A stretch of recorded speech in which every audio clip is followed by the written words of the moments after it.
Hello दोस्तों, मैं शांतनु आप सभी का बहुत बहुत स्वागत करता हूं इस शो में जिसका नाम है क्या रहस्य क्या हकीकत। दोस्तों, दुनिया तीसरे डायमेंशन को खोज चुकी है। विज्ञान गैलेक्सी के रहस्य जानने की कोशिश कर रहा है, लेकिन फिर भी हमारे इर्द गिर्द कुछ चीजें आज भी रहस्यों के अंधेरे में हैं। कुछ ऐसी विद्याएं हैं जिनका ताल्लुक इंसान की जिंदगी से है, लेकिन उनके पास प्रमाण नहीं है, सिर्फ बिलीव्स हैं, विश्वास है। क्या है उन विद्याओं की बुनियाद में और कौन से राज जुड़े हैं इन विद्याओं के साथ, यही जानने की कोशिश करता है हमारा ये शो जिसका नाम है क्या रहस्य क्या हकीकत। जब अंकों की खोज हुई तब किसी ने सोचा भी नहीं था कि अंकों का इंसान की जिंदगी पर गहरा असर पड़ सकता है। हर अंक में एक पावर होती है जो इंसान की किस्मत बदल सकती है। चाहे पश्चिमी देश हो या पूर्वी देश, पूरी दुनिया में अंक और उनसे जुड़ी हुई धारणाएं लोगों को अपनी ओर आकर्षित करती हैं। क्या अंकों के बारे में जो कहा जाता है वो सच है? क्या अंक वाकई इंसान के जन्म से लेकर मृत्यु तक होने वाली हर घटना से जुड़े होते हैं? क्या है अंकों का रहस्य और उसकी हकीकत? दोस्तों, नंबर एक मैथमेटिकल ऑब्जेक्ट है जो दिखाई नहीं देते, फिर भी हर जगह मौजूद है। बड़े से बड़ा और छोटे से छोटा काम भी इंसान इन्हीं नंबरों की मदद से करता है। स्टॉक मार्केट से लेकर घर के कैलेंडर तक इन्हीं नंबरों का साम्राज्य है। लेकिन क्या इन नंबर्स का संबंध इंसानी जीवन से है? क्या ये नंबर्स इंसान के बीते हुए कल और आने वाले कल को भी पढ़ सकते हैं?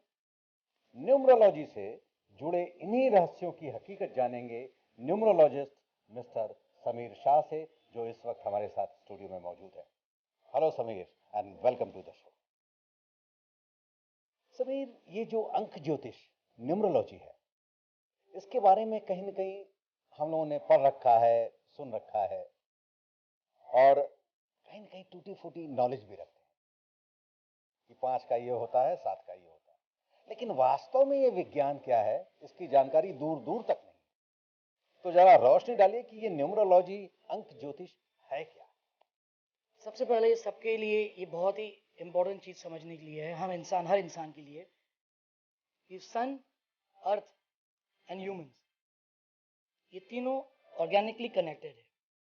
सूरज की वाइब्रेशन अर्थ में, अर्थ से ह्यूमन में, ये कॉमन फ्लो है।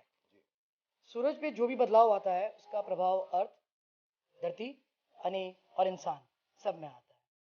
हर एक आदमी, हर एक आत्मा जब जन्म लेती है तो वो दिन, महीना और साल अपने चुनती है, और mothers, they also select mothers womb, और जन्म लेती है। उस दिन और महीना और साल, उसकी हर एक न्यूमरोलॉजिकल वाइब्रेशन वो आदमी की लाइफ में एक फोटोग्राफ की तरह क्लिक हो जाती है, इट्स स्नैप इनसाइड, और आदमी उसी चक्रव्यूह यानी उसी नंबर के वाइब्रेशंस में रोटेट करता है, जिससे न्यूमरोलॉजिकली हम आदमी की टैलेंट नंबर एनालाइज करते हैं कि आदमी यानी आत्मा किस स्ट्रेंथ से, यानी with what vibration has taken birth. जो हम इंसान की डे, मंथ और साल, उनको ऐड करके we come to a common number which is called a talent number, यानी वो उसकी शक्ति है। जैसे number 1 to 9 if you break up numerologically, एक नंबर है, एक नंबर इस प्रतीक है कि आदमी की इंडिविजुअलिटी का, आदमी का ईगो का, आदमी की स्ट्रेंथ का, वो फिजिकल नंबर है। नंबर 2 है, basically number 2 is a number of soul plane, यानी आत्मा का नंबर बोला जाता है। It's a basically heart number. वो आदमी हमेशा इंट्यूटिव रहेगा, थोड़ा सॉफ्ट रहेगा, हमेशा कोऑपरेटिव रहेगा। जैसे नंबर 3 है, is a door to the mind plane. वो आदमी हमेशा क्रिएटिव रहेगा, टैलेंटेड रहेगा। पीपल होस्ट लाइक यू और creative people, artist, they all are number 3 most probably. 4 number का आदमी रहता है, basically is a 4 number vibration which is required for him is a practical person, a hard-working physical person, उसे हर चीज perfection चाहिए। Number 5 है, number 5 is a vibration of a soul, it's on a heart chakra, यानी ये आदमी के पास दिमाग और हृदय, आत्मा दोनों की ताकत मौजूद है to express anything in life.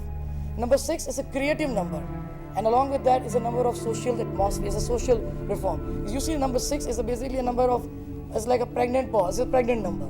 यानी वो आदमी प्यार और मोहब्बत से भरा होता है. 7 number basically if I explain you more detail is a number of learning through sacrifice. ये आत्मा, स्पेसिफिकली 7 नंबर की आत्मा जो रहती है, जो शरीर में है, वो आत्मा ने अपने बलबूते पे, अपने एक्सपीरियंस पे ही चीज को सीखने का अनुभव ध्यान रखा है. They normally learn through sacrifices. या तो हेल्थ, वेल्थ और इमोशंस. मगर ये उनके लिए कोई ट्रेजेडी या वीक पॉइंट नहीं है, ये उनकी अनफोल्डिंग है, उनकी आत्मा को ग्रो करने के लिए. 8 नंबर है is 2 शून्यस. 8 number basically is a number of power, is a number of wisdom, spiritual growth and material power. 9 is basically a number of creativity, ambition. आदमी उसमें क्रिएटिव भी रहते हैं. आदमी एक बहुत ही सरल किस्म के आदमी रहते हैं वो, और फिक्स आइडियाज में जीते हैं. दूसरे न्यूमरोलॉजिकली 2 स्पेशल नंबर्स बोला जाता है, जो नंबर 11 है और नंबर 22 है. जब टैलेंट नंबर हम टोटल करते हैं तो 11 और 22 को हम मिनिमाइज नहीं करते हैं, उसे हम स्पेशल नंबर करते हैं. 11 यानी इट इंडिकेट्स कि दो एक नंबर्स, 2 ones इज इंडिकेटिंग एक इंसान with 2 personalities, one for spiritual growth and one for material growth in life. दूसरा सबसे इंपॉर्टेंट और बहुत ही कम बच्चे ये टैलेंट नंबर लेके जन्म लेते हैं, वो 22 नंबर है. This is a very strong powerful number. This are the people, ये बच्चे दुनिया क्रिएट करते हैं. इनमें इतनी एबिलिटी रहती है कि उनके ये जन्म के नहीं, पर बहुत सारे जन्म की एबिलिटी और कैपेसिटी वो एक साथ लेके जन्म लेते हैं. And they are the people who are initiators to develop a new world also, और उनमें हर चीज की क्षमता है और हर चीज को क्रिएट करने की ताकत भी है. So this is the vibration of each and every number. दोस्तों, यहाँ बात एक ऐसे मोड़ पर आ गई है जहाँ ये नंबर्स और भी दिलचस्प होते जा रहे हैं. नंबर्स हिसाब रखते हैं, नाप तौल करते हैं, सामानों का, बेजान चीजों का. लेकिन क्या ये किसी निजी संबंधों की गहराई नाप सकते हैं? क्या ये रिश्तों का भविष्य जान सकते हैं? इन सारे सवालों का जवाब जानेंगे, लेकिन एक छोटे से ब्रेक के बाद. जब हम ब्रेक से लौटेंगे तो हमारे साथ रूपल भी होंगी. हम उनसे जानेंगे क्या है उनकी समस्या, और समीर से जानेंगे क्या है उन समस्याओं का समाधान. बने रहिए हमारे साथ. हम यूं गए और यूं वापस आए. अंकों का गणित जिंदगी का गणित हल कर सकता है. फ्यूचर में things can be definitely much better by very next year. रहस्य के झरोखे से हकीकत की रोशनी.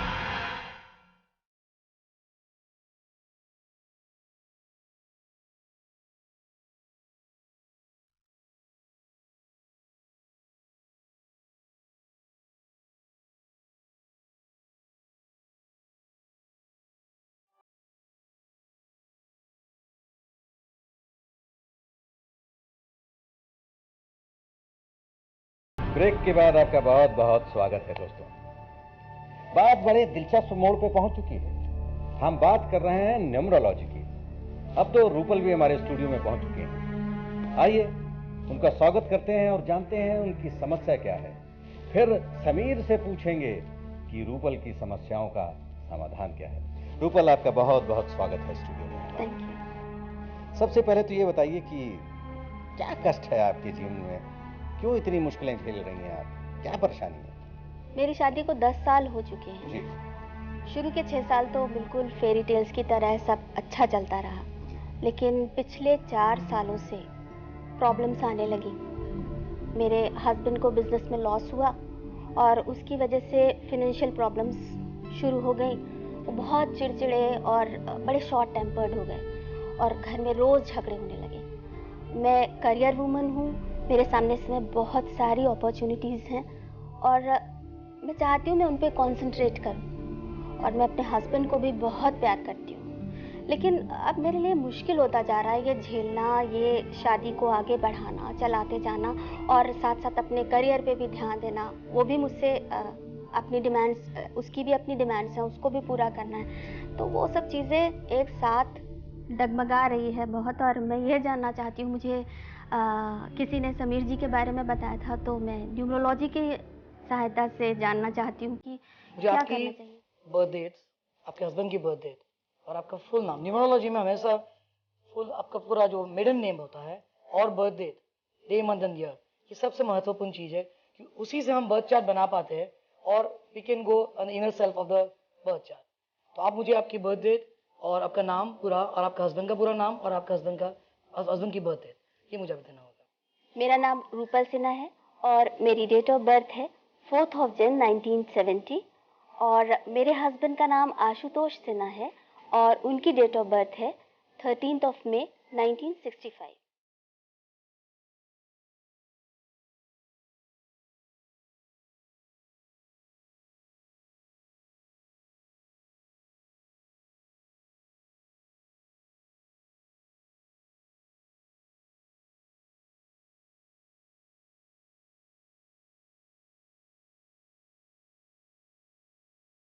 प्रबल जी, एक इम्पोर्टेंट चीज आपको बता दूं कि आप और आपके हस्बैंड दोनों ज़ोडिएकली अर्थ साइन है।